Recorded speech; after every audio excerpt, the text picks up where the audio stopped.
what does it mean to be in the now? What does it mean to be in the present moment? Because if you think about it, isn't it just a tautology? I mean, the present moment is all there is. The now is all there ever is. But he explains very well what it means to actually be in the now. Because if you think about it, there are so many times in our lives where we are either unnecessarily being anxious about the future or unnecessarily being depressed about the past. And if you think about it, even all of that depression and that anxiety is happening in the present moment. But we get so attached to our identities in the future or in the past that we no longer seem to get a hold of what needs to be done, what action needs to be taken in the present moment. And that is the power of now. When you bring yourself back to the present moment, that does not mean do not plan for the future. That does not mean do not learn from what happened in the past.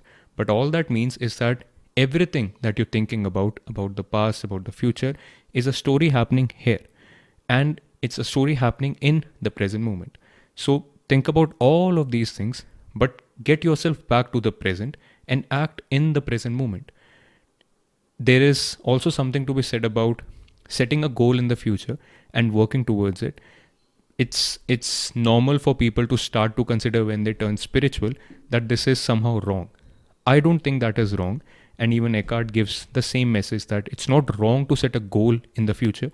You can have a future to look forward to. That's normal. That's perfectly okay. But what's problematic is when you set an identity that is attached to that future. Meaning that you start to think that you will be happy, you will be fulfilled, you will be enlightened in that future. And therefore realize that you're playing that waiting game, and what gets attached to your identity in the present moment is that waiting game. And we get so attached to that waiting game that that waiting game is all we play throughout our life. So even if that future arises, the self that reaches that future is too attached to the waiting game. And therefore it is now attached to some other waiting game, to some other waiting game. And the waiting game never ends.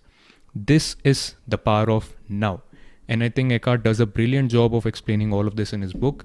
And this is also one of the core sections. So you must read the book for it.